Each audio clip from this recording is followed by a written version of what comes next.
Welcome to the Gaming Persona Podcast. This is a show that explores who we become when we play games. I'm your host, Dr. Gameology, and I'm joined by two of my best friends from my gaming journey, Lebron and Gene Wong. Friends, how are we doing this week? I'm doing fantastic, and I'm excited to be here.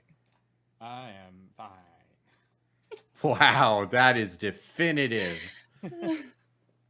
I don't have to question anything with you, Gene.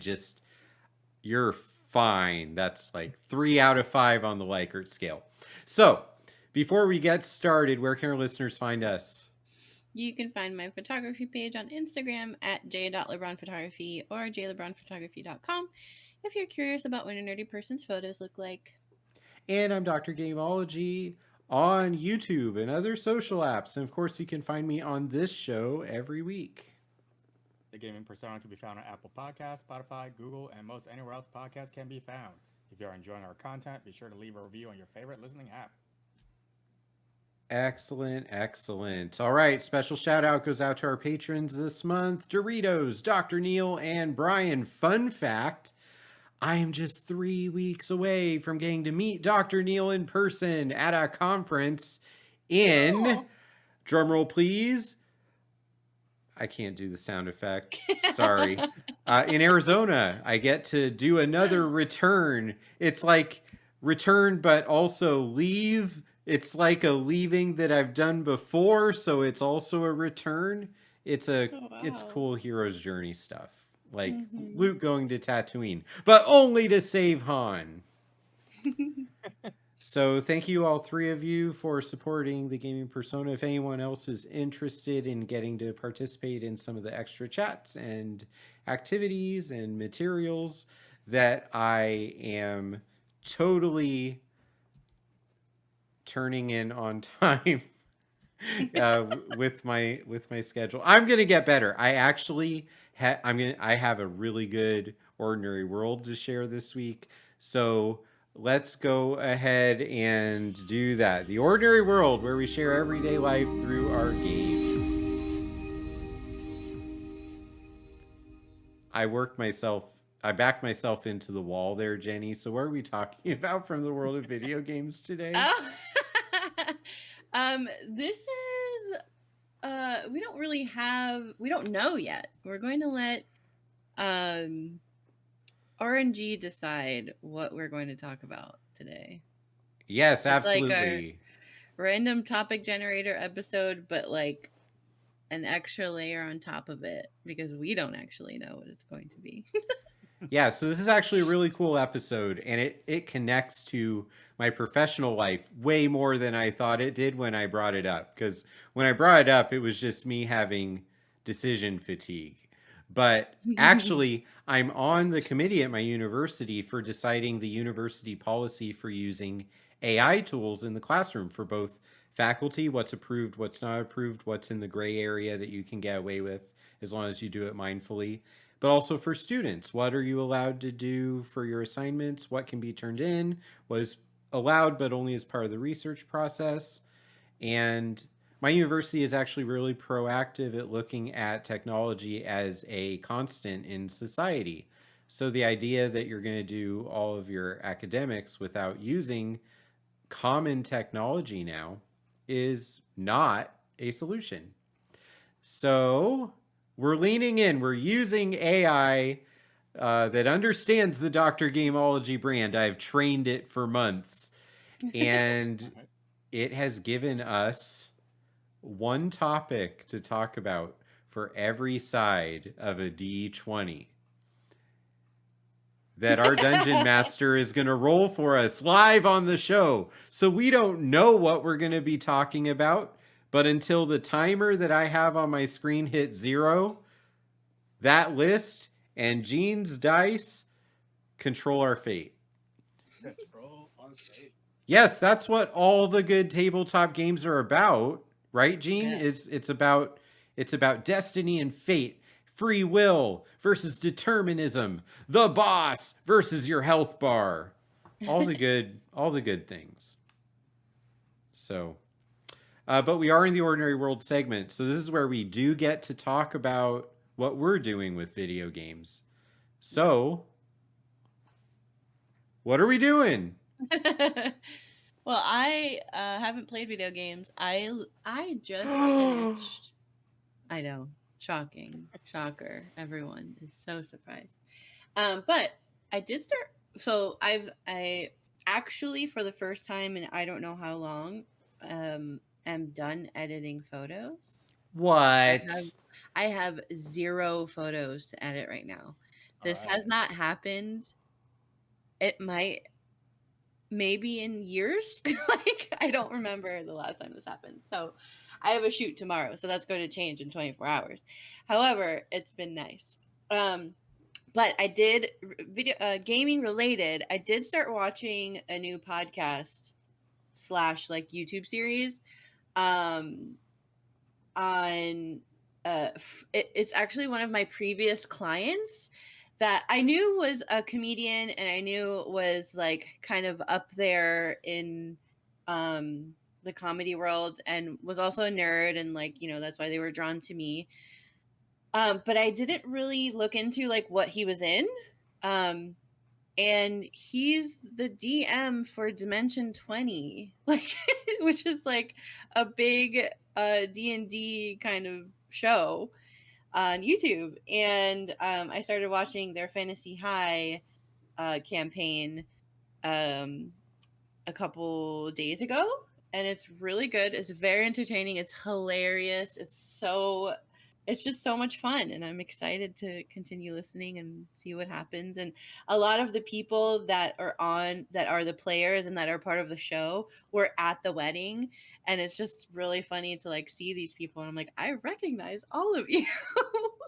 It's pretty cool. Someday there will come a time, and I will be completely oblivious to it, where people do the exact same thing with me. And like, oh, that guy was my counselor. Yeah.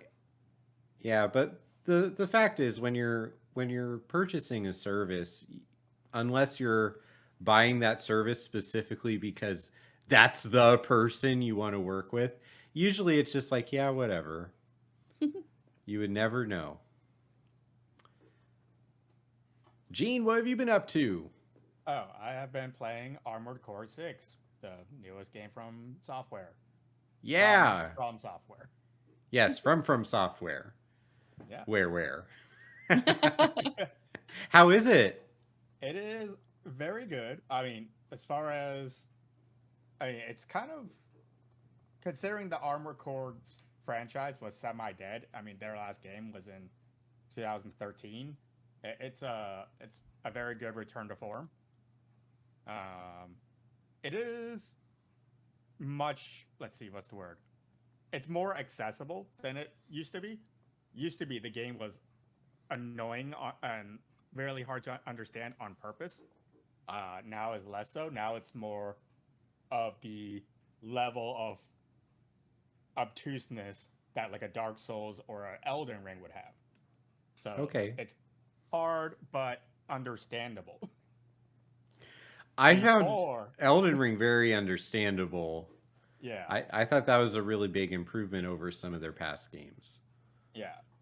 The Armored Core series before this was so notoriously difficult that like some people actually played with the PlayStation control held backwards because the controls were so complex that they wanted to use all of their fingers to hit all the buttons at once. Oh, that is Yeah. weird. Yeah, the controls are so complex that most people could not play well with just a like period. Like So they're it was playing like this for people that are not watching the video. I'm holding my Switch Pro controller backwards so you can see the buttons in the webcam, but my fingers are crawling like a spider all over the front of the controller. yeah. Not That's everyone did this. weird. Not everyone did this, by the way. Like the controls were just so hard that some people did that. Just the outside of the box critical thinkers.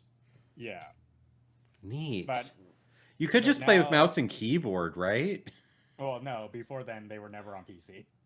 Oh. But yeah, they streamlined some of the controls and stuff so that now Armored Core 6, well, no one's doing that.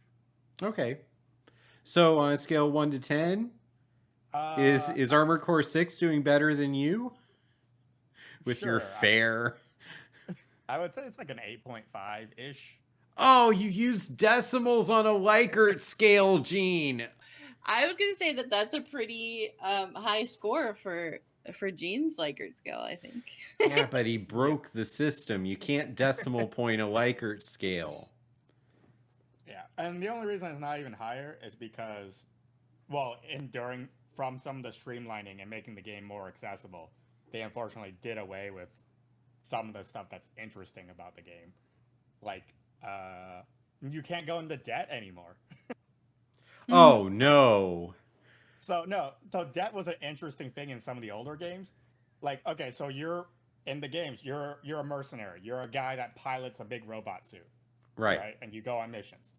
In the old games, you could go like so everything in the game costs money. You buy mech parts that cost money. Shooting your weapons that have ammo that costs money, like it deducts from your paycheck at the end of a mission. Getting shot, costs money because you have repair bills. Even more if you're in America. Yeah. Doing objectives badly, like you accidentally damaged something you were trying to protect, bills. Like, like so. But it was interesting in that if you went a little too far to negative, your debt people would actually basically turn you into a cyborg so that you could work better. So That's like a Mortal Kombat thing too. yeah. So it was a weird little handicap system where it's like once you're too far in debt, you get a buff, sort of, and then once you work your way out of debt, you can undo your cybernetics. Okay. Yeah, but so it took stuff like that out of the game, so it's a little less weird. Realistic. Oh.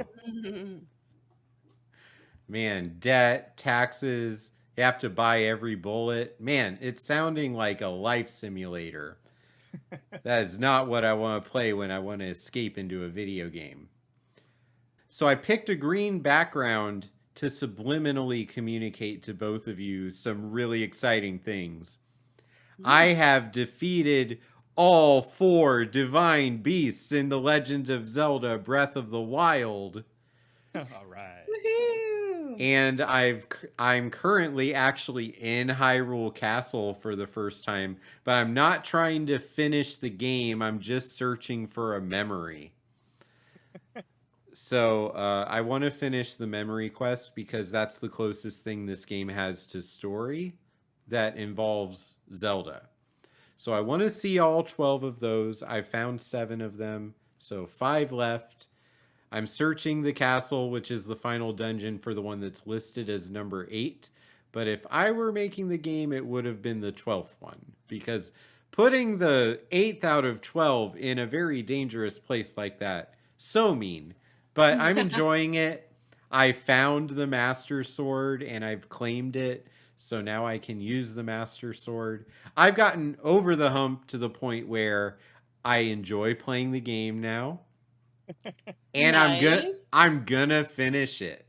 Nice. There's no way.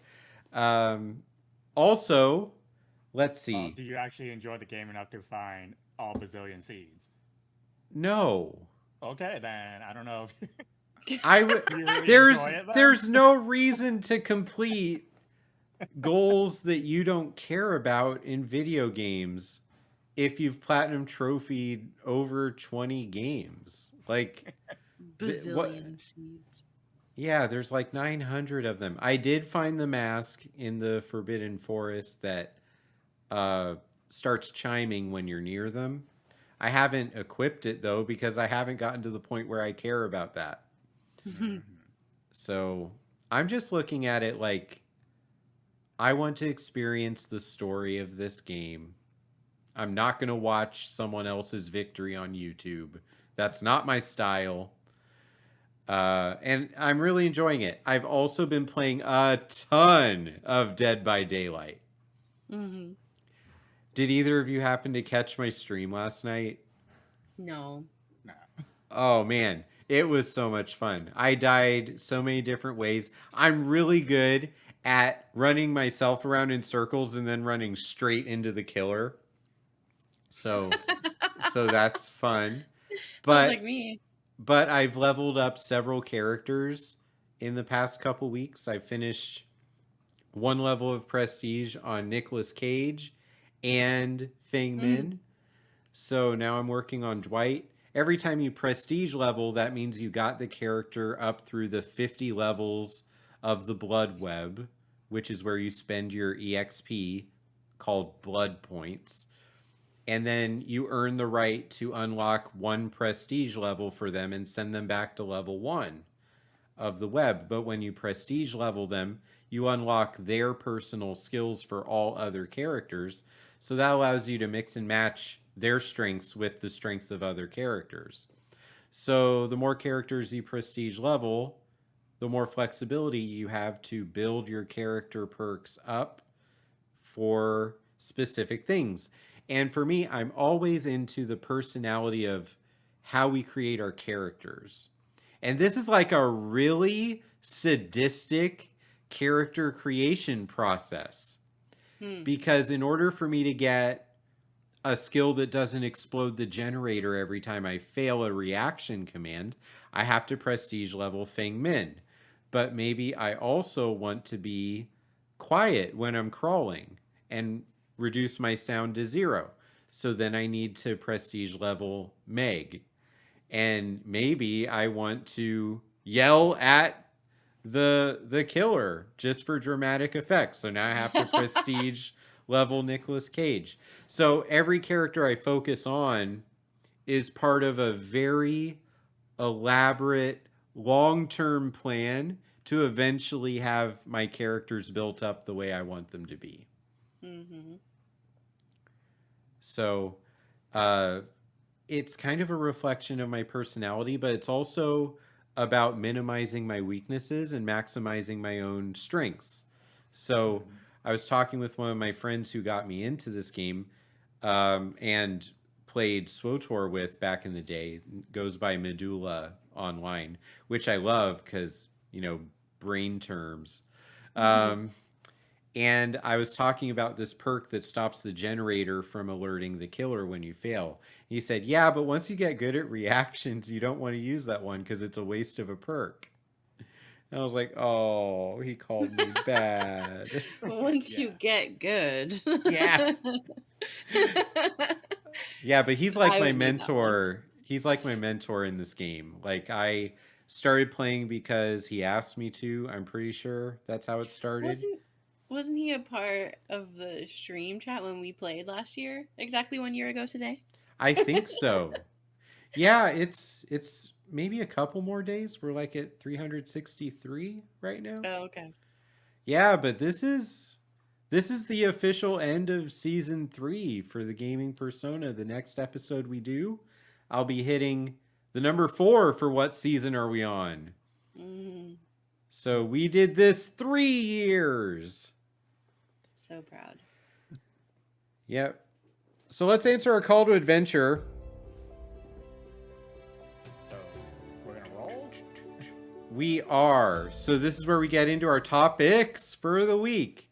Now, like we covered at the beginning of the episode, I have a timer. I know how long this episode's going to be. We have 25 minutes and 48 seconds. And we have no idea what the topics are going to be because Gene is going to roll for us. He's our DM on the show. And I'm wearing the Dungeons and Dragons shirt. How about that? I didn't even plan that. But I've been wanting to play a little bit more Baldur's Gate. I've only played a little bit off stream. Just messing around with character creation, really, not really getting too deep into the campaign. And so I've been thinking a lot about dice and how our decisions are dice and everything is dice, even our show. So my AI assistant that completely understands what Dr. Gameology and the gaming persona is has given us 20 random things we might want to talk about on an episode. And Gene has the D20. So let's see what happens. All right. I'm gonna try to make this dramatic. Oh my gosh, we're gonna see the I'm dice. so excited. Oh my gosh. Oh no, can't zoom. Wow, it's a 5. It's but a 5. The camera is good enough to see it. Topic number 1. The impact of competitive gaming, thrills, skills, and bills. Oh my goodness. All right.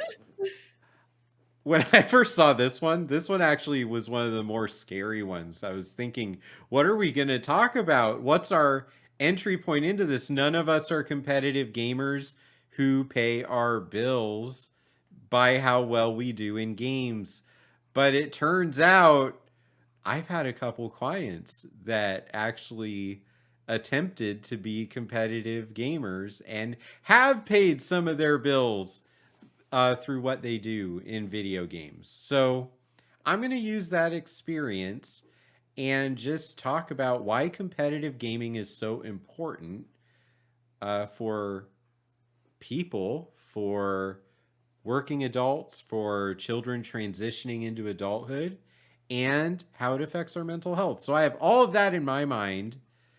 And now that I've brought that up, what are some of the competitive games both of you have played? Anything I've that's played- mainstream I mean- that people make money off of if they're good enough? Magic the Gathering. I've played Super Smash Brothers. Oh, they do those in I've- tournaments. Sometimes they there's a sure cash do. prize. I watched a whole documentary on Super Smash, and I don't know when it was set, but it was really, really interesting. But anyway, I've played that terribly. I have also played Magic the Gathering, which isn't there. I think there are. I don't think they would use tournaments- the video game for competitive, though. I think I that don't would be the know. actual cards for sure. No. There's 2 separate leagues. Yeah. Really? Yeah, I'm pretty sure. Yeah. Oh, There's an online Magic tournament. wow. So what kind of money can you make by being an amazing Magic the Gathering online player? That I don't know. Yeah, I'm not sure because I know that. I forget actually. I saw. Yeah, I really forgot. Because there was a ad in Arena like the last time I played. Not, but it was like a few months ago. Yeah. Where you could pay a fee to enter the qualifiers, and at the end was a big old prize. Right. You got to the end, like it was a bunch of cards, some like limited edition cards you just can't get besides from winning. And then there was a cash prize. I forget the amount of the cash prize. It was $57,000. yeah, I'm not sure it was that high, but it was definitely in the thousands. Yeah. Yeah. I watched so I was super into a streamer / YouTuber. I think he's the most popular Magic the Gathering streamer, Numat Danami, and I want to say entered one of the cash prize kind of tournaments and like streamed some of the content. So I'm pretty sure it's a thing. I just don't know how So lucrative it is. The first one, well, the one that was back in September 2022, the first place prize was 30,000. Yeah. There we go. So a lot of times when I get brought in to help a teenager that has said to their parents, I want to be a professional gamer, and they have one of these eSports kinds of games, like League of Legends, or like a fighting game, or like Madden, there's usually a lot of concern from parents, like that this is some childish thing and it's just a dream.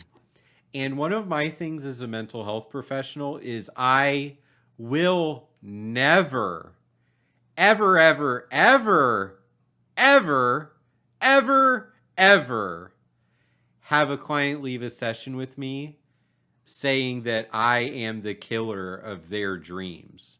Mm-hmm. And if this teenager, if this child, imagine anywhere from the range of like 10 to 16 where you start really realizing I'm going to have a job someday, like whatever age that is.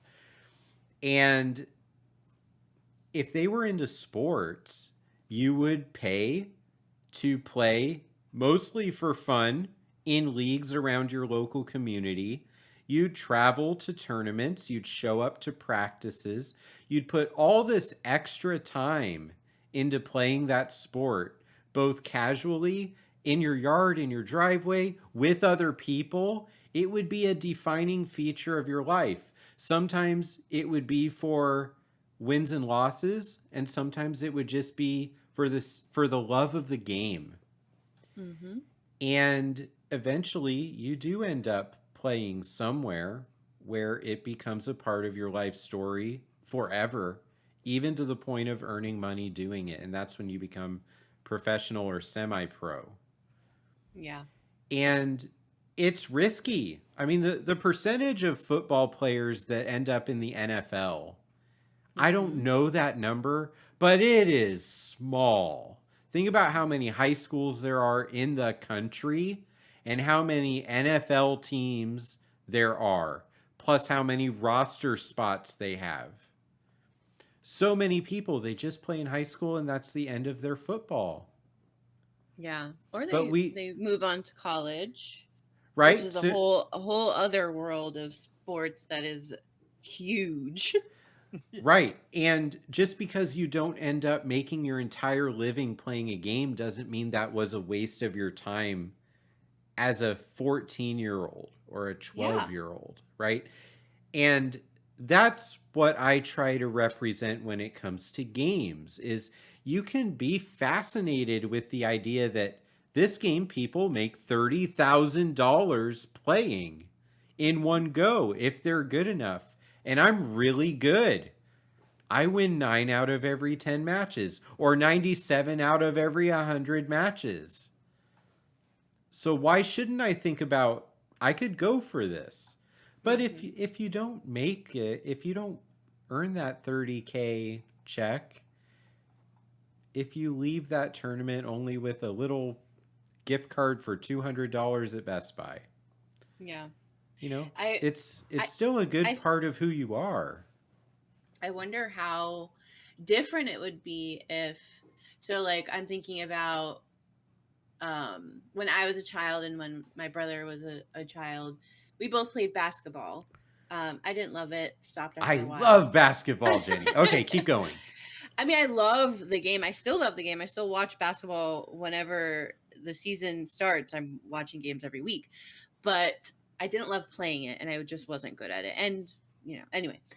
But my brother played for a while and was actually pretty good. And my parents were very involved in that part of his life and like learned the game and learned, you know, what are the rules? How do you win points? Like what's a good play? Like what can you be proud of? And that was very encouraging for him. And I wonder how different it would be if you know our parents would invest that much time and energy in a kid who's really good at a video game. Yeah. I mean, all you have to do is show an interest because your kid has an interest. Yeah. And someday that kid's going to be an adult. And then you just continue running that same play. Show an interest because they have an interest. Yep. But that's so far beyond the logic system of many, many family systems. And I don't get it. But I guess from a selfish point of view, that means that I will forever have a job. So keep ignoring your children, parents. Yeah. All right. We have 15 minutes. Do we want to do another topic or do we want to? We can. Right. One last thing. I think that's changing slowly because in esports, it's not. It's getting bigger and bigger and huge arenas everywhere. It's big money. There's colleges that have esports teams. Like it's starting to become like part of our society. There's real pride in my school actually over what our esports teams are doing. Yeah. And I'm so excited by that because when I first got there, it was the basketball team. And just to be able to be in meetings with faculty and administrators and they're talking about what the eSports teams are doing, it's so cool for me. All right, let's roll. All right, gonna try this again with a different situation. Oh, we got the paper plate. Nope, can't see it, Gene. All right. Is that a 15? No, it's a 12. Okay. I was upside down. All right. We'll have to figure out a way to do this. It's okay. Most people are listening, right? Just remember, most people are listening. Video games and learning, unconventional education. Oh, well, calling me out, Dice. Thank you. All right. So how do video games factor into education? This could be really quick and we could jump to the next one as soon as I'm done. Does that feel good to everybody? Yeah. Okay. I'm sure everyone learned about dysentery. Yes, I was just about to say. Yeah. We all played. All of us millennials played. I the learned Oregon cholera Trail. is the original COVID, apparently. And yeah, Oregon Trail, I'm actually sad that I have no access to that game right now. It's so good. Yeah. But for me, one of the things that I'm really proud of that I do when I teach counseling theories is I teach every theory with one video of me demonstrating the theory using a video game. So when we're talking about Carl Jung and psychoanalytics, I use Persona. When we're doing cognitive behavioral therapy, I use losing in a tragic way in Mario Kart. When we're talking about behaviorism and how we learn from our past mistakes and it shapes our future behavior, I use Demon Souls. And I get such good feedback from my students, especially, and this is the best one.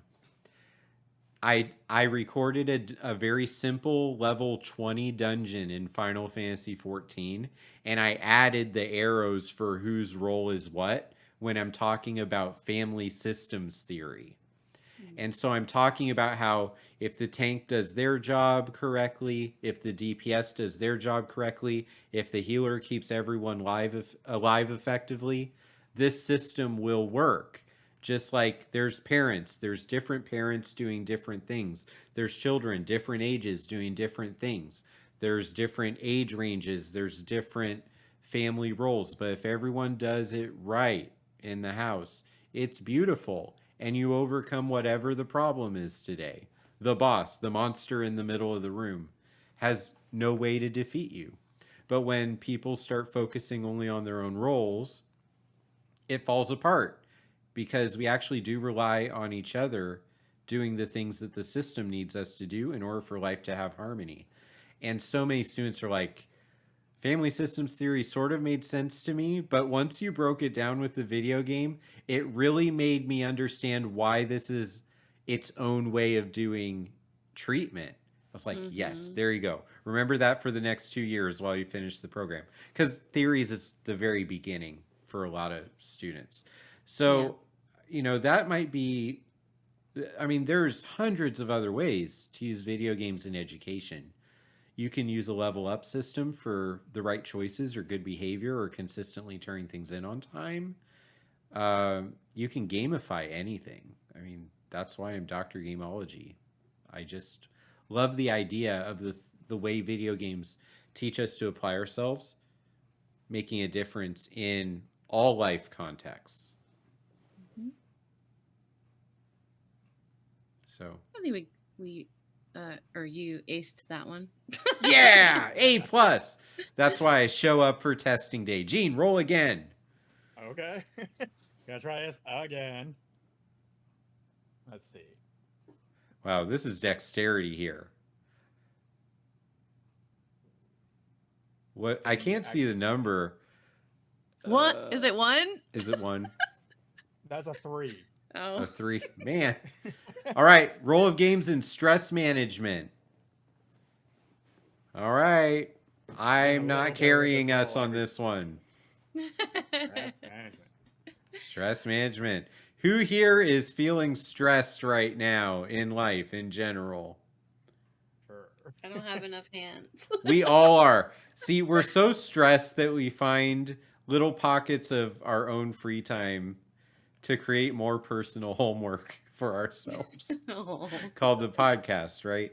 But I think video games are in a large way about stress management. And one of the main ways it comes up before we're starting the idea of video games being damaging, because that's ridiculous. Uh, a lot of times we talk about coping skills in a positive way that, oh, life is stressful. What are your coping skills? And video games, for a lot of people, start out as a coping skill. So, what are Yeah, some. I use I've talked about this before, but I used MMOs at least some of like my main motivation when I'm playing an MMO is to have fun with my friends, which in and of itself is stress relieving for me because I kind of get to go to a place where it doesn't exist at the moment, um, or escape. But there are lots of things that you can do in game that are relaxing and like meditative and um the one example that I always think about is just floating in the ocean in Eorzea, staring at the beautiful sky, watching the fireworks. Um, it was just a really nice way to decompress and um, just not worry and give in to anxiety. I've been thinking for months about doing a meditation video of just having my character sit somewhere high in Final Yeah. Fantasy 14 and just record that screen for 5 minutes and then record my voiceover doing a meditation. Just put it on YouTube and see what happens. Okay. That sounds I would watch that. It's also like there are certain games too that lend themselves a little more to stress management. Like I wouldn't think playing something like League of Legends would be helpful in any way Not if when you're it on comes to comms that. with anybody. Jeez. Exactly. But if I'm playing Animal Crossing and I'm just like gardening and tending to my little area and making it pretty and it, it's nice. Yeah. Gene, what do games do for your stress management? Well, I mean, so I like to play fairly difficult games, and one side effect of those games is that if you don't really devote your full attention to them, you just die. So it works in the sense that you fully immerse yourself into those games. You can't defeat Millennia Blade of Mikla unless you're fully focused on her, and if so, then you just all your stress outside of that game is just behind you. Is she still one of the toughest game challenges you think you've come across? It depends on the build. I've Yeah. have a couple of builds where it's not so bad, but yeah, definitely in general, it's one of the harder ones. Yeah. And Millennia, for everyone who's listening, is an optional boss in one of the tougher optional areas in Elden Ring. Which, actually, on the topic of Elden Ring, Psychology of Elden Ring is available for purchase now, and people should be getting their copies any day now. Woohoo! So that's cool. I've seen my chapter. I don't remember if I shared that on an episode because one thing this is a Oh no, cool you have. this is a cool problem to have, but there's so many things going on swirling around me like a storm of activities that I don't remember what I shared on the show or not at all. So that's good. So games help us all with stress. One thing that really surprised me in Breath of the Wild is when I was in one of the Divine Beast dungeons, the soundtrack was a piano with some strings behind it. And I was like, this is so calming for a situation where I'm supposed to be really concerned. So Link is just all about the mindfulness game in Breath of the Wild. It's pretty cool. We got 4 minutes and 50 seconds. Do we want to do one more? We can squeeze one more in. One more. Let's roll. All right, let's try again. All right. We could Let me just bring up. trust you with the honor system, Gene. It's No, really I hard. like it. Okay, Yeah. roll One day we're once actually more. gonna make this work for us where we can actually read it. It is about getting the angle. 11. Right? No. It's Oh. the top one. I can't. Is it a 6? That's a 9. It's a 9. Close. All right. Fate is toying with us here. Gaming addiction, a deep goodness. dive into a growing concern. I don't know how deep we're gonna go in 3 minutes. Oh. Who are you talking to, Jenny? All right. I know who I'm talking to. Wait, what were you going to say before you censored yourself there? I don't know. I mean,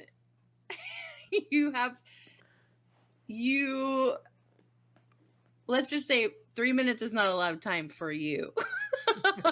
Come on, I can do this. All right, so not that you can't. I'm not saying that at all. Just saying the constraint is the problem. what would this video be on TikTok? All right. Video game addiction is all about life going out of balance. We have so many areas in life where we have priorities and things that are expected of us. And if we put time into it, good things are going to happen. Sometimes video games is a pretty greedy hobby to have. And it's going to take all the time from everywhere else just so you can level up, get a shiny sword, hear a do-do-do-do, and lose your entire day. That's not a good idea. If that sounds like you, think about what areas of life are missing. Could I do this differently? What about my morning, my afternoon, my evening, and the people in my life that are missing me? Trust me, if you send them a message and say, hey, what's up? They will respond and be so excited to hear from you. So we don't have to be addicted to our games in order to enjoy them. We have 2 minutes and 20 seconds left, Jenny. So take that. Stand corrected. We could do another one. Or we could just go on the return, right? Yeah, do the return. Yeah, let's do the return. All right, so I don't remember how many numbers the RNG gods gave us, but Gene, excellent job rolling that dice. Yeah. You're a great DM. It is Okay. a shame some of the numbers that didn't come up, though. That could have I know. been... I'm looking forward to doing this again because this was fun. Yeah, so what are we going to take with us for the rest of the week? Or now for the rest of the 2 weeks. Well, yeah, Can we announce that we're doing by yeah, let's announce that here. So we're going to switch to bi-weekly for the time being. I'm not going to say that it's permanent forever, but let's be honest. I've gotten a little bit busy and we're doing bi-weekly anyway, it turns out. So we might as well just make it official, lower the psychological stress on me. And like I said on my stream last night, if I lower the standard of I need to stream 3 hours and instead say I have 90 minutes, that makes it more likely that I will go live and there will be content and I will get to connect with people. And so it's the same strategy here with the gaming persona is if we're meeting 2 times a month, roughly, bi-weekly, then the chance that the episode is going to happen and we're going to have enough time put into the topic behind the scenes to make it really good when we are live. That's what we want. We want the episodes to happen that we're putting all of our effort into. Yeah. I think it'll be a great change. And I'm looking forward to spending more time, like being a little more thoughtful maybe with our episodes since we have more time. Yeah, Better I'm excited pre-planning. for that too. Huh? Better pre-planning on topics and all that. Mhm. Yeah, so that we don't need to have the AI give us 20 random times. That was You know it worked what? out so well. I am very happy with what happened here today. Yeah. So if this conversation sounded fun to you and you're looking for some great people to play online games with, check out AIE at aie-guild.org. And I have one last quest for everyone to collect for the day. Remember, the dice does not control your fate, and continue the journey. See you next week. Bye.